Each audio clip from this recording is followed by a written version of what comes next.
By and large, we are welcoming this amendment. Unfortunately, KPSC ಯಾರು ನಮ್ಮ ಸರ್ಕಾರಿ ಯಂತ್ರ ವ್ಯವಸ್ಥೆಗೆ ಯೋಗ್ಯ ವ್ಯಕ್ತಿಗಳನ್ನ ಒದಗಿಸಬೇಕು ಅವರು ತಮ್ಮ ಮೂಲ ಉದ್ದೇಶನೇ ಮರೆತುಬಿಟ್ಟಿದ್ದಾರೆ. I am sorry to say, citizens in general, youths in particular, term KPSC as the fountain of corruption. ನೀವು ಯಾರೇ ಆ KPSC ಮುಂದೆ ಹೋದ್ರೆ, ಉದ್ಯೋಗ ಸೌಧದ ಮುಂದೆ ಹೋದ್ರೆ, ಯಾವುದೇ ಸಮಯದಲ್ಲಿ 500ರಿಂದ 1,000 ಜನ ನಿಂತಿರ್ತಾರೆ. ಅವ್ರನ್ನ ಗೇಟ್ ಒಳಗಡೆ ಬಿಡೋದಿಲ್ಲ, ಕುಡಿಯಕ್ಕೆ ನೀರು ವ್ಯವಸ್ಥೆ ಇಲ್ಲ, ಹೆಲ್ಪ್ ಡೆಸ್ಕ್ ಇಲ್ಲ. ಆ ಬಿಸಿಲಲ್ಲಿ ಅವರು ಒದ್ದಾಡೋದು ನೋಡ್ಬೇಕು. ಸನ್ಮಾನ್ಯ ಅಧ್ಯಕ್ಷರೇ, ನಾನು ಕನಿಷ್ಠ 25ರಿಂದ 30 ಸಲ KPSC ಕದನ ತಟ್ಟಿದ್ದೀನಿ. ಅಂತಿಮ ಲಿಸ್ಟ್ ಪ್ರಕಟ ಮಾಡಿ. ತಾವು ಹೇಳಿದಂಗೆ ಈ ಸರ್ಕ್ಯುಲೇಷನ್ ಇದೆಯಲ್ಲ, it has become the main bane. ಅವರು ಹೋಗ್ತಾರೆ ಮೆಂಬರ್ ಹತ್ರ, ಆ ಮೆಂಬರು ತನ್ಗಿಷ್ಟ ಇರೋಷ್ಟು ಸಮಯ ಇಟ್ಕೊಳ್ತಾರೆ. ಅದು 15 ದಿವಸ ಆಗ್ಬೋದು, 3 ತಿಂಗಳಾಗ್ಬೋದು. ಸರ್, ದೇರ್ ಆಲ್ ನನ್ ಗೊತ್ತಿರೋ ಪ್ರಕಾರ equal high court judges. Every day they should come to the office. Vehicle ಕೊಟ್ಟಿದ್ದೀವಿ. ಅರೆ ಏನ್ ಪ್ರಾಬ್ಲಮ್ ಅಂದ್ರೆ ಹೊಟ್ಟೆ ತುಂಬಿದ್ದ ಜನ ಅವರು. ಆ ಹೊಟ್ಟೆ ಹಸ್ತವಾಗಿದ್ದಾನಲ್ಲ ಯುವಕ, ಆಕಾಂಕ್ಷಿ, ಅವನ ಅಳಲೇ ಗೊತ್ತಾಗೋದಿಲ್ಲ. ಅವ್ರಿಗೆ ಅಳಲೇ ಗೊತ್ತಾಗಲ್ಲ. ತಂಪಾಡಿ ತಾವು ಕೂತಿರ್ತಾರೆ. ಆ ಹುಡುಗರನ್ನ ಮಾತಾಡ್ಸೋದಿಲ್ಲ.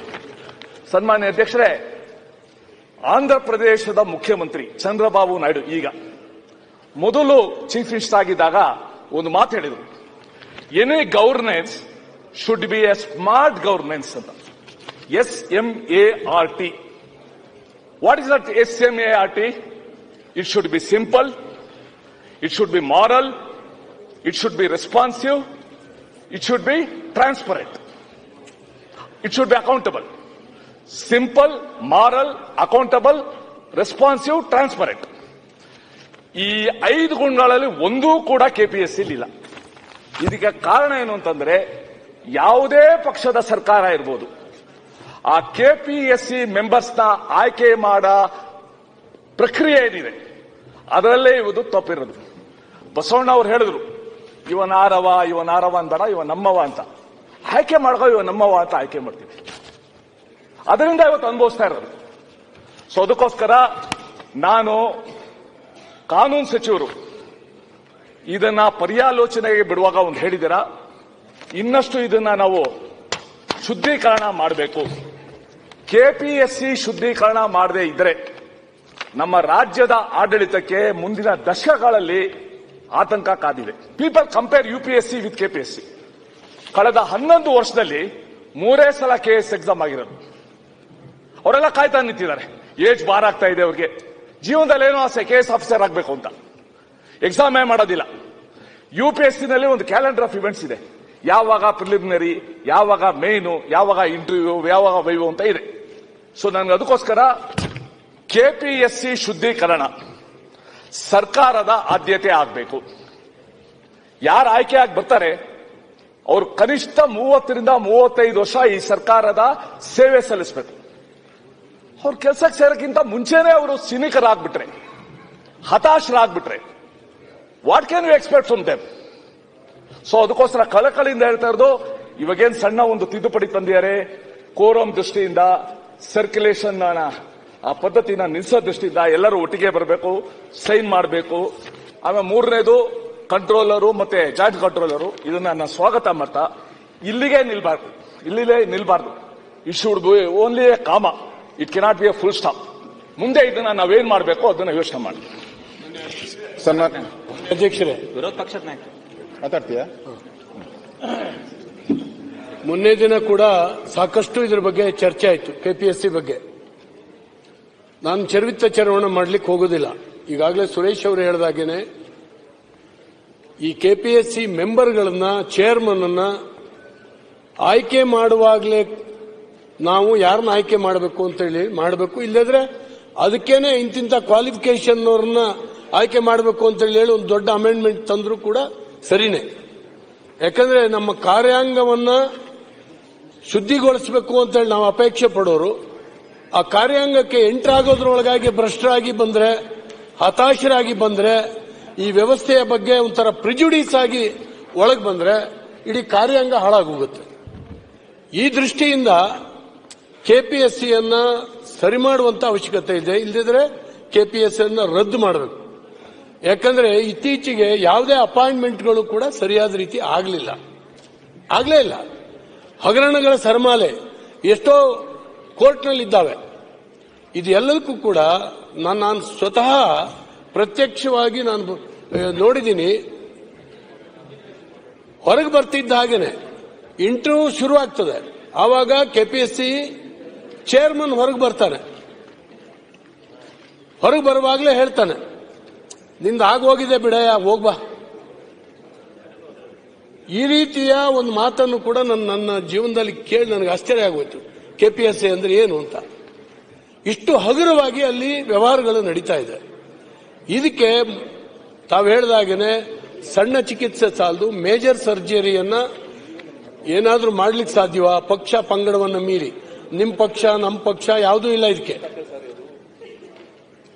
ಅಲ್ಲಿ ಹೋಗೋರೆ ಒಂದು ಶುದ್ಧ ಚಾರಿತ್ರ್ಯದ ಜನರನ್ನ ಆದಷ್ಟು ಪ್ರಯತ್ನ ಮಾಡಿ ಅಲ್ಲಿ ಹಾಕಿ ಕಳಿಸಿ ಅದು ನ್ಯಾಯಬದ್ಧವಾಗಿ ನಡೆಯುವ ಹಾಗೆ ಮಾಡ್ಕೊಳ್ಳುವಂತದ್ದು ಅವಶ್ಯಕತೆ ಇದೆ. ಮೊನ್ನೆ ಸಿಎಂ ಅವರು ಒಂದು ಮಾತು ಹೇಳಿದ್ರು, ಅವ್ರನ್ನ ಈಗೇನು ಮಾಡ್ಲಿಕ್ಕೆ ಆಗುದಿಲ್ಲ, ರಾಷ್ಟ್ರಪತಿ ಅವ್ರ ಮೇಲೆ ಕ್ರಮ ತಗೊಳ್ಬೇಕು ಅಂತ.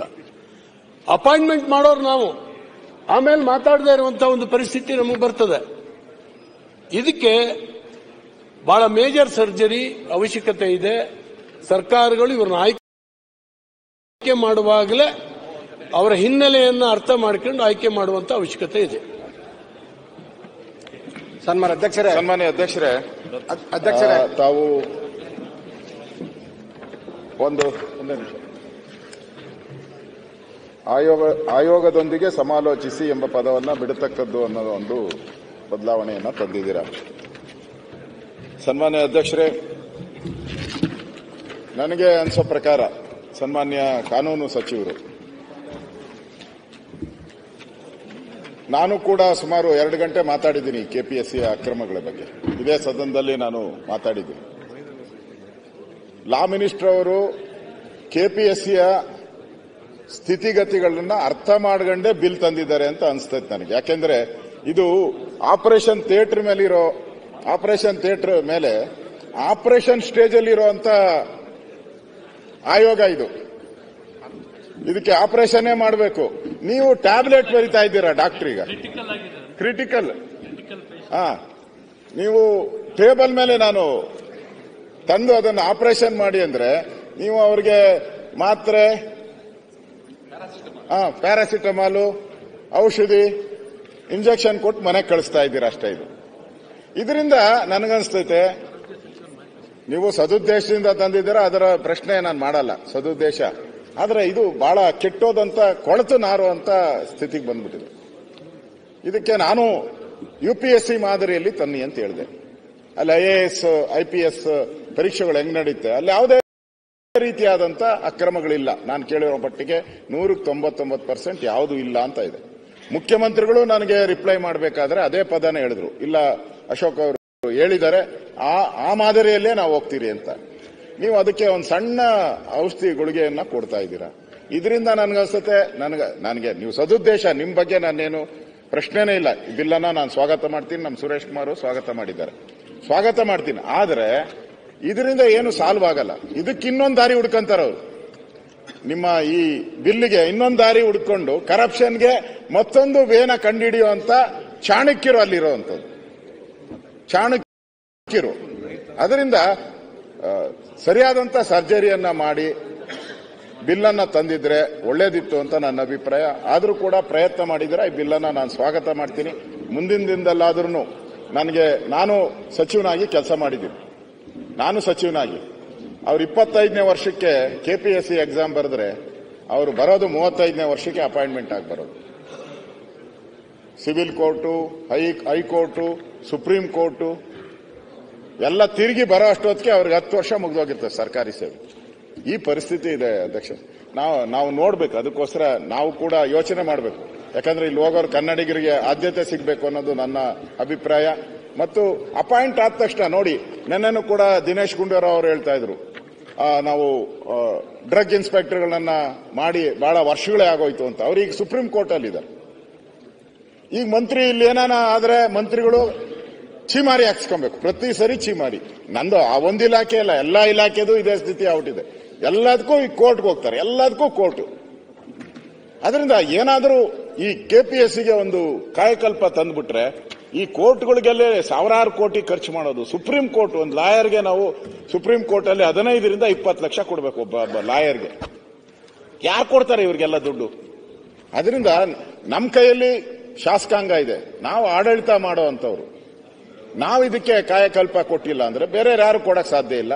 ಅದಕ್ಕೋಸ್ಕರ ಈ ಸಣ್ಣ ಪ್ರಯತ್ನ ಮಾಡಿದ್ದೀರಾ. ನಾನೇನು ಇದಕ್ಕೆ ಈ ಬಿಲ್ಗೆ ನಾನು ವಿರೋಧ ಮಾಡಲ್ಲ, ಸ್ವಾಗತ ಮಾಡ್ತೀನಿ. ಮುಂದೆ ಇದಕ್ಕೆ ಒಳ್ಳೆ ಸರ್ಜರಿಯನ್ನ ಮಾಡಿ ಅನ್ನೋ ಮಾತನ್ನು ಹೇಳ್ತಾ ಇದ್ದೀನಿ.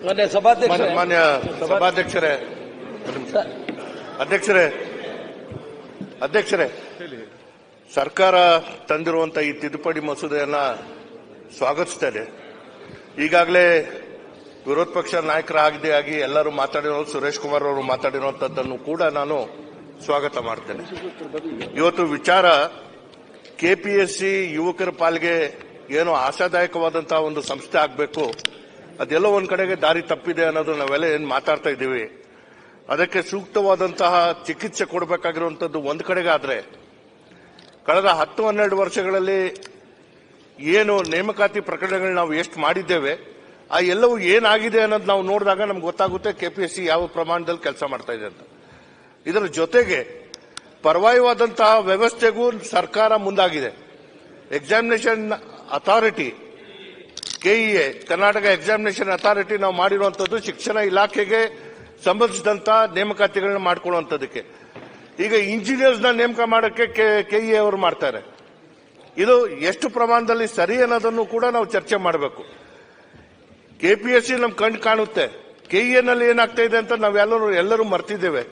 ಸೊ ಆ ಕಾರಣದಿಂದ ಇದನ್ನ ಸೂಕ್ತವಾದಂತ ರೀತಿಯಲ್ಲಿ ನಾವು ಅಧ್ಯಯನ ಮಾಡಿ, ಈಗ ಯುಪಿಎಸ್ಸಿ ಅಂತ ಮಾತಾಡಿದ್ವಿ, ಎಲ್ಲಿ ದಿ ಬೆಸ್ಟ್ ಪ್ರಾಕ್ಟೀಸಸ್ ಅಡಾಪ್ಟ್ ಆಗಿದೆ ಅದನ್ನ ಅಳವಡಿಕೆ ಮಾಡಿಕೊಳ್ಳುವಂತದಕ್ಕೆ ನಾವು ಮುಂದಾದಾಗ we can make a very full proof system. ಯುವಕರಿಗೆ ಹತಾಶರಾಗದನ್ನ ತಪ್ಪಿಸಿ ಒಂದು ಉತ್ತಮವಾದಂತಹ ಆಡಳಿತ ಕೊಡುವಂತದಕ್ಕೆ ನಾವು ಮುಂದಾಗಬೇಕಾಗುತ್ತೆ. ಈಗ ತಂದಿರುವಂತಹ ತಿದ್ದುಪಡಿಗೆ ಸ್ವಾಗತವನ್ನು ಮಾಡ್ತೇನೆ.